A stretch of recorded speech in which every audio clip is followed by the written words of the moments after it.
Today on Pots and Trowels we're checking on the autumn sown sweet peas, and that's brought to you with the support of Cobra Garden and Darlac.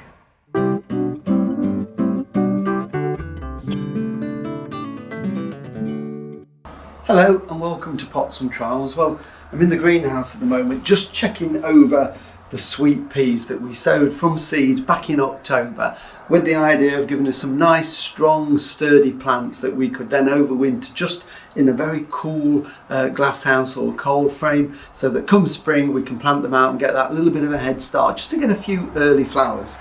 And they've grown really well. I did them in two ways. One way is to sow them in a pot where I sowed multiple seeds in a 3.5 inch pot, 9 centimetre pot, using a compost, and we can see we've got some nice strong seedlings there.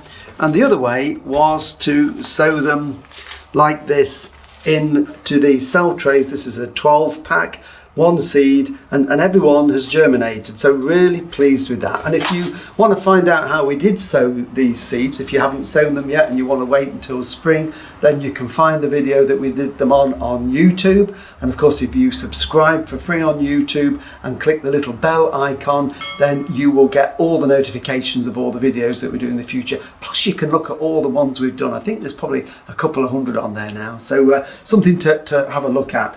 But back to these. These are now getting not too leggy, but the light levels at this time of the year naturally are low, and we've had some pretty dull overcast days for the last couple of weeks, so I don't want them to get any taller. And what we need to do with these now is, if we allow this sweet pea seedling to grow, and we've got 4 pairs of leaves on here now, 4 sets of leaves up the stem, it will just get tall and leggy, and I don't want that to happen. I want them to produce a nice bushy plant, and instead of a single stem I'd like it to produce multiple stems, because multiple stems mean more flowers. So really what I'm going to do is just go through every sweet pea seedling here, count 3 sets of leaves, and then using my fingernails I'm just going to pinch out the growing tip. So it's really simple, 1, 2, 3, and pinch it out.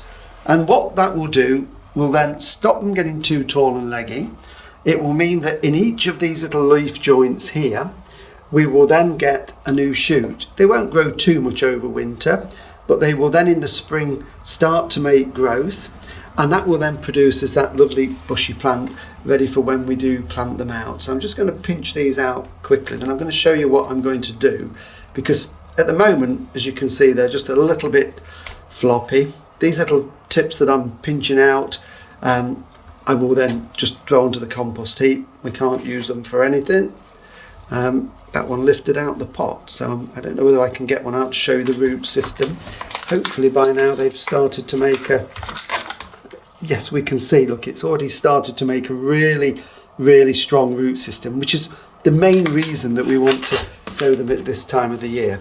So once I've pinched out the growing tips like that, rather than flop around, just a little tip is just get some twiggy stems. And I've just been doing a little bit of pruning in the garden, just cutting a few bits and bobs back. So I've just got these twiggy stems, and all I'm going to do is just push these in randomly amongst the sweet pea seedlings, and it just gives them a little bit of support and stops them flopping over. So just they're going to grow up instead of sideways, which is what the idea of this process is.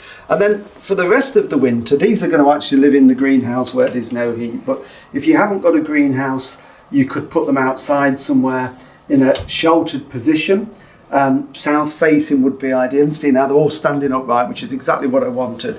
But the idea is to keep them cold, but you don't want them to freeze solid. So this is perfect in here, but a cold frame or a little lean-to is lovely. But please don't put them on a warm windowsill, because what will happen is you'll get sweet peas that just grow and grow and grow over winter, and then they'll be really weak for spring planting. And the compost I'm going to keep just moist, not too wet. We don't want those roots to rot off, so we just keep it moist. Just feel it, and that feels moist. If it feels a bit dry, or when you pick the tray up or the pot, if it feels very light, that's an indication it needs a drink. So just moist, ticking over. We'll get some little side shoots, and then come the spring, I'll show you what we do with them.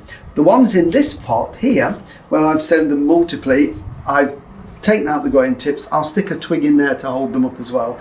What we will be doing with these in the spring is taking them out of this pot and dividing them and potting them individually. But I don't want to do that now because it's getting cooler, the days are shorter, and they're not going to make an awful lot more root growth, and that might just disturb them a little bit. So I'm going to leave these ticking over as well. So that is it for now. We'll come back to these sort of in early spring, probably March time, and I can show you the next stage.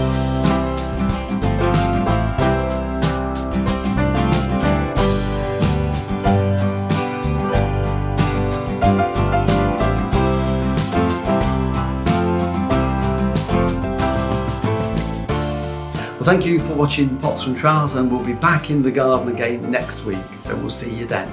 Bye.